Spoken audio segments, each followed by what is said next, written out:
Mpampianatra tsy miankina amin'ny fanjakana mahery ny 3 alina manerana ny nosy no azo ny fanampiana rabola ahafahany isa taona na subvention des enseignants.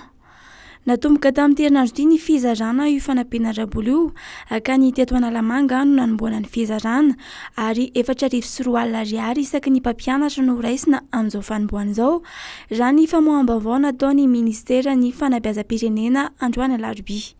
Mbola isy ny vola fanampy ny omena azy ireo afaka volana vitsivitsy raha ny vaovao nampitaina avy amin'ny ministera ny fanabeazana hatrany.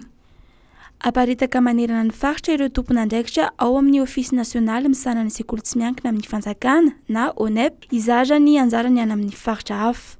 Tsy misy zanak'ala hafa eo amin'ny sehatry ny fanabeazana fa samy tsinjovina avokoa ny rehetra mba hanatrarana ny tanjona iraisana dia ny fanatsarana ny kalitaon'ny fanabeazana eto amin'ny firenena hoy ny fanazavana nentiny taliany ONEP Marcelin Sarasidy.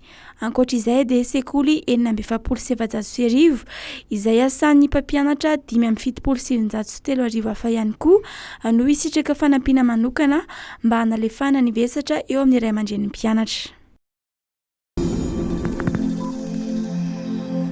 Rehefa tapaka nandritra ny ora maromaro ny fifamoivoizana tamin'ny lalam-pirenena faharoa noho ny fahasimbany lalana teo Moramanga. Niverina ny sokatra vonjimaika izany androany maraina taorian'ny fametrahana ny fivilian-dalana na déviation vonjimaika tany an-toerana. Ny asa mandra-maraina ny orinasa nanao izany raha ny voalaza ny governora ny faritra loatra Mangoro. Nanomboka afaka nivezivezy araka izany ireo karazana fiara toy ny fiara madinika sy ny fiara fitateram-bahoaka izay tafahitsoka tamin'ny lalana avy amin'ny andaniny sy ny ankilany. Ireo fiara vaventy kosa dia miandry ny fahavitany tetezam-by izay vinavinaina ho tafapetraka androany hariva ho ny avy eo anivony ny ministera ny asa vaventy.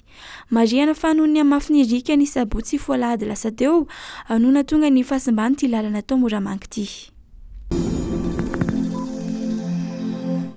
Na dia teo aza ny antso nataon'ny birao-pirenena misahana ny fifehezana ny tandidin-doza sy ny loza na ny BNGRC dia mbola betsaka ireo fianakaviana izay nisafidy ny hijanona eny ambaninam-pamarinana.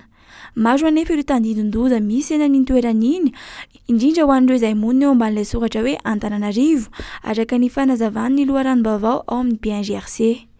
Nametrahana saina mena ary nambara ho tratry ny loza amin'ny tatao ny faritra ambaninam-pamarinana, Amparibe, Ambatovinaky, Ankadalalana, Tsimialonjafy ary Tsarafaritra raha ho an'ny faritra Andrefanantananarivo.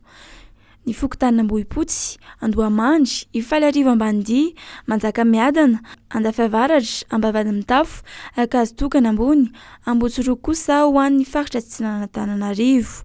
Nampandrenimponina amin'ireo fokotan'ireo ny lehiben'ny BNGRC ny jeneraly Elako Olivier Andrianjaka ho malalatsinainy alina mba ialan'izy ireo amin'ny trano fonenany saingy mbola maro amin'izy ireo no nijanona ihany eny amin'ny toerana misy azy. Nampandrenimponina amin'ireo fokotan'ireo ny lehiben'ny BNGRC ny jeneraly Elako Olivier Andrianjaka ho malalatsinainy alina mba ialan'izy ireo amin'ny trano fonenany saingy mbola maro amin'izy ireo no nijanona eny amin'ny toerana misy azy.